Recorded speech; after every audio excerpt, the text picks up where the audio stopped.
My husband of 7 years is really upset that I refused to quit my job to become a stay-at-home wife, but with how I was raised, I can't bring myself to trust any man that much. I, 30 female, love my husband, 30 male, and he's an amazing man, but we have flaws like everyone else. We both aged out of foster care and met at a youth fulfillment program, basically a work camp that helps kids with no families learn the fundamentals for living, finances, certificates, as needed.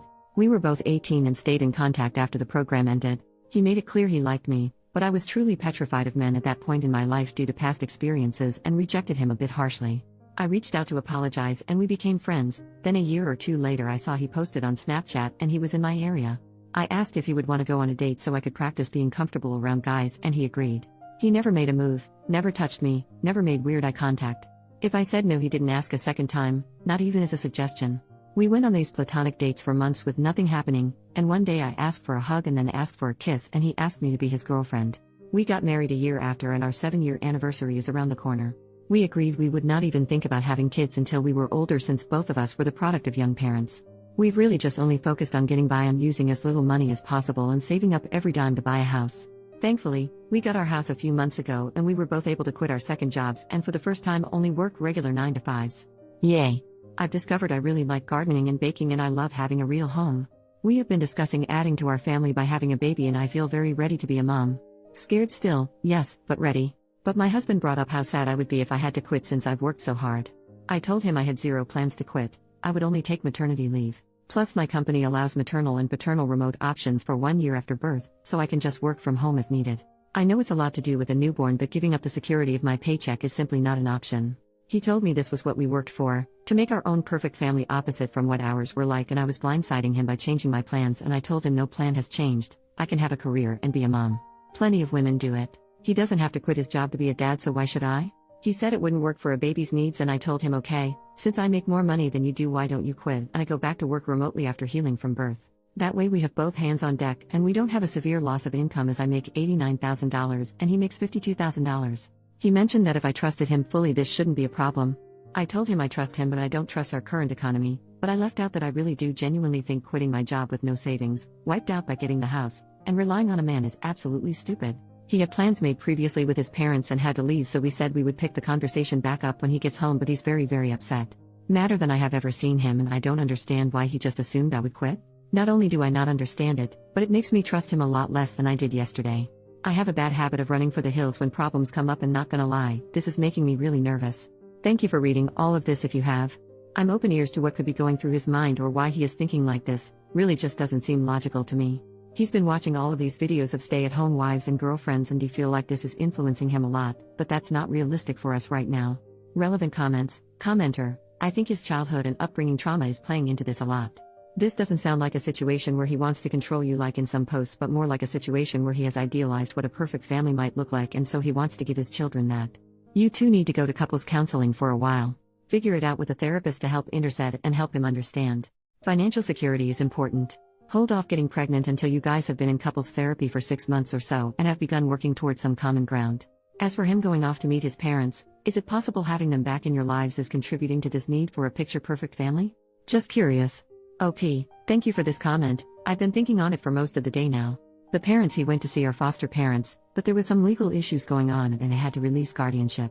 He lived with them from age 10 to 15 until ending up back at a group home and aging out but they always stayed in contact and he considers them as parents. But they never lost contact so I'm not sure if that would be it, but he didn't start seeing them in person again until 2 or 3 years ago. I've never thought he was controlling, but we have talked in the past about this type of thing and I have always told him I would never want to be a stay-at-home mom. Maybe, at most, until they're in elementary if he was making a lot more money but we're not at the income level or networking level where I can get away with having 5-year gaps in my employment. Neither of us has attempted therapy again, and most of our experiences were less than pleasant with DHR and child services counselors. I'll see if he's open to the idea. Update almost 4 months later, it's been a few days since he came home and told me he met a girl at work and she's a better woman than me, and that she has a son already and will be a stay-at-home wife or girlfriend or whatever the heck. He gets his happy ending I guess. He texted me right before I got off work and asked me to pick up food from one of our usual date night spots. I got home and noticed his car had boxes in it and a woman I didn't know. I tried opening the door but it was locked and she just looked at me. What little was left of our savings, he took. And both of our cats. I didn't see this coming at all. I haven't told any of my friends yet. His adoptive parents have been dropping me off food that I can't even force myself to eat. I haven't cried yet. I'm kind of still in shock. I wish I had a family to run to. But for now the internet has to do. I haven't answered any of his calls or texts. He keeps trying to check in, ask if I'm okay. How the heck would I be okay? I never thought he would cheat. I asked him to promise if there was ever someone else he would just tell me as soon as he knew, but they've been together at least 6 months. So while he was calling me selfish for not wanting to put in my 2 weeks and be a stay-at-home wife, he was dating her the entire time. Planning a future with her the entire time, so my intuition was right. I would have been so screwed if I went along with it. I feel stupid. I should have taken everyone's advice more literally. When I asked him to go to therapy he wouldn't. His parents think he's having some type of mental break. I should have stayed afraid of him and avoided him. I should have chosen a better outcome for myself. I just feel like the same girl that no one wants to love anymore all over again. I know what he did isn't my fault. I know I could never stop him, and really, do I want a man who doesn't want me? Never. But that just doesn't stop it from hurting.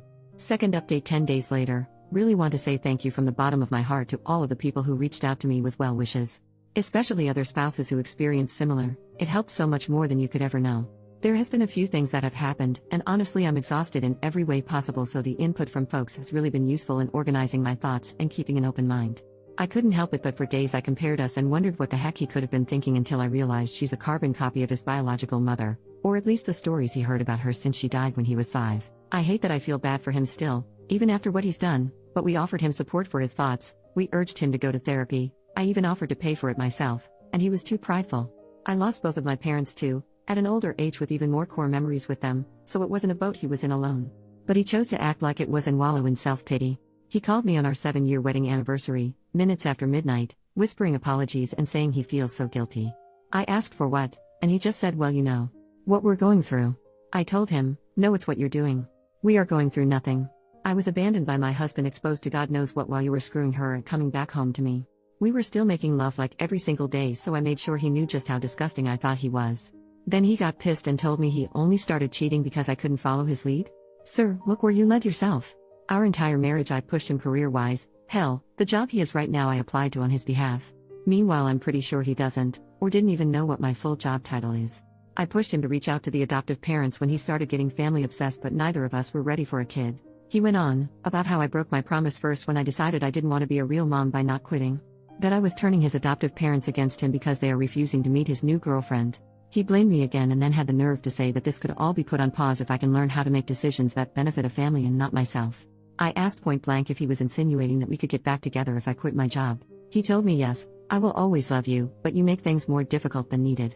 I hung up and blocked him on everything. Spent the rest of the night hugging wine in the bathtub and wondering what the hell kind of person I had been sharing my heart with.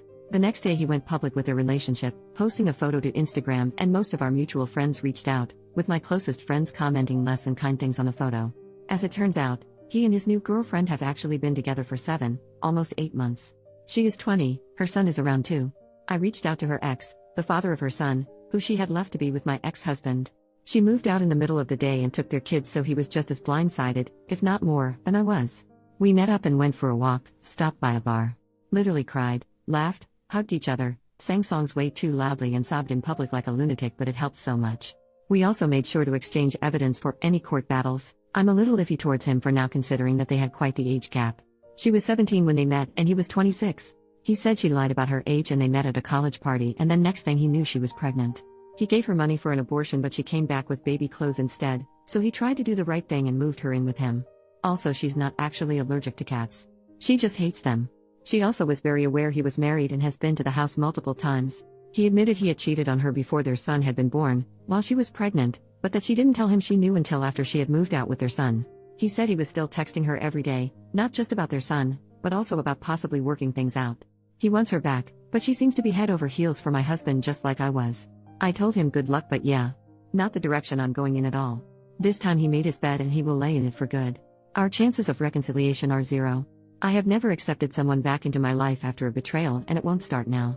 At first I wanted to make sure the divorce was going to be short and as simple as possible, even if it meant giving up some things, but after that conversation, I have decided I'm fighting tooth and nail for everything I can possibly get.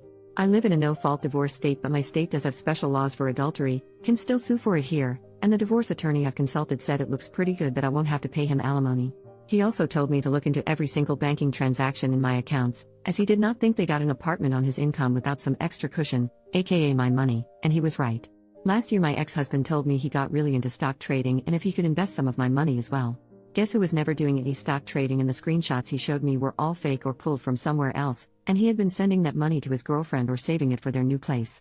I've been pretty enraged since finding that out. He asked his adoptive parents to ask me to allow him visitation rights to see the cats, after he had to give them back once he realized his new girlfriend is allergic to them. I relayed that he needs to first run me my freaking money, and then take it up with the judge. I didn't think visitation was a real thing for pets, but according to my lawyer it very much is.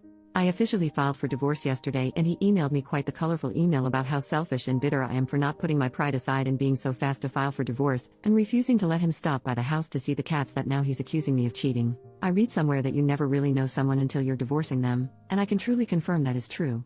I felt like you guys deserved some sort of update considering how much support I was given. I can't share more details for now, but really thank you all again. OP makes another post a few months later. Went on my third date after filing for divorce from my husband. I was stupid and got married at 23. We met in a foster youth program. Long story short, I didn't want to be a stay-at-home mom since I was the breadwinner. He found someone younger and dumber who would. I had to pick up another job to make sure I'd be able to afford the house on my own, but when my regional lead for my main job heard about it, they gave me a promotion that actually cut down my work time and gives me more money. I still kept the second job. It keeps my mind busy. Most of my work days were spent in collars and heels, but the side job is an overpriced membership-only gym that I definitely can't afford without my employee discount lol. I've had a few guys approach me since I filed the divorce paperwork, but I just wasn't feeling up to it. And even though I stopped wearing my ring the day he moved out, I still felt guilty. Like I was betraying him. He was the only man I've ever been with, so spending a decade learning everything about one person, and now having to switch gears is really damn hard. But one of the guys I see often at the gym asked if I'd be his date to a seminar he's sponsoring. I said no at first, and he accepted the no very gracefully. I saw him a few days later, sparked up some conversation, and asked if maybe we could try a lunch date, just us first. I was fully prepared for him to tell me nope, you're too late, but he instead canceled the plans he had already made. We met up a few hours later, and honestly my face hurt from laughing and smiling so much. He's a pretty charming man and has a lot of random knowledge about safari animals that gives me the same comfort that watching animal documentaries does. He asked me out for a dinner date the next day, and when he let me know he was in my neighborhood earlier that day, I asked if he wanted to stop by and grab a breakfast sandwich before I left for work. I have a 9-year-old cat who hates like 99% of people, but she loved him and even let him touch her belly. He dropped me off lunch at work and we met up for dinner, and ever since we've been texting almost nonstop. I've never felt this comfortable with someone so quickly in my life. It's scary, but I've already told him that we're separated. I haven't told him the nitty-gritty details, just that it didn't work out and we outgrew each other. But the seminar was this past weekend and I went as his date. It was a great night. I tried champagne for the first time, had the best conversations with some of his associates, and did a little professional networking too. The tomboy teenage girl I used to be would never believe this crap lol, but more than anything I'm grateful for the support of my friends, who got me through the tough nights so I could make it to the good ones. Only up from here, I guess?